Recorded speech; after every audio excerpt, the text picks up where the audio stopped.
تو وہ میں عرض کر رہا تھا کہ سید الانبیاء صلی اللہ علیہ وسلم کے لیے ایسی غربت کا انتخاب کیا گیا کہ آپ کو حکم، آپ کی طبیعت بنائی گئی کہ آپ نے بھی مسکینی والی زندگی گزارنی ہے اور اپنی ازواج 40 دن گھر میں چولہا نہیں جل رہا. تو امہات المومنین نے پھر کیا کیا؟ نبی سے مطالبہ کیا کہ بھئی آپ جو مال غنیمت میں حصہ آتا ہے ہمیں اتنا حصہ دیں وغیرہ وغیرہ، جس کی تفسیر میں ہمیں ڈیٹیل ملتی ہے. تو ہمارے نبی نے کیا فرمایا؟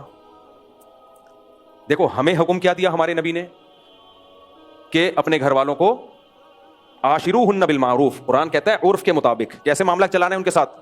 عرف جس اسٹینڈرڈ کی آپ کی گھر والی کی لائف شادی سے پہلے کی تھی، پوری کوشش کر کے کم سے کم وہ اسٹینڈرڈ آپ نے اس کو دینا ہے. اب کوئی کہے دیکھو نبی کی جب ازواج نے نبی سے مانگے پیسے تو نبی نے کیا فرمایا کہ تعالینا امتعکن و اسرحکن سراحا جمیلا. ٹھیک ہے، اب مال غنیمت میں مال آئے گا تو میں تم سب کو اچھے خاصے پیسے دوں گا، لیکن اس کے بعد اسرحکن سراحا جمیلا، سب میرے نکاح سے کیا ہو جائیں گی؟ آزاد. سمجھ میں آ رہی ہے بات؟ ان کو اختیار دے دیا ڈیورس کا کہ آپ کے پاس اب یہ آپشن ہے کہ یا تو اسی غربت میں گزارا کریں جیسا میں ویسے ہی آپ نے بھی. ایک دن کھانا ہوگا، ایک دن کھانا نہیں ہوگا. چولہا کبھی جل گیا تو قسمت ہے، نہیں جلا. سمجھ آ رہی ہے بات؟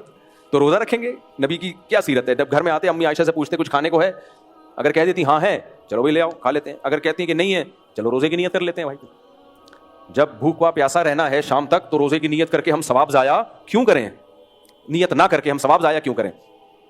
تو نبی نے ان کو کیا فرمایا کہ ٹھیک ہے بھائی تو آپ کو میں طلاق کا اختیار دیتا ہوں. سب ازواج کو بلا کے الگ الگ اختیار دیا ہے کہ آپ کو بھی ڈیورس کا حق ہے کہ اپنے اوپر طلاق واقع کر سکتی ہیں، یعنی میرے نکاح سے آزاد ہو سکتی ہیں. آپ کو بھی، سیدہ عائشہ کو بھی، کیونکہ ان کی عمر کم تھی تو اس لیے ان کو آپ نے فرمایا کہ جلد بازی نہ کرنا، پہلے اپنے گھر والوں سے مشورہ لے لو، کیونکہ پھر بعد میں یہ آزمائشیں آئیں گی.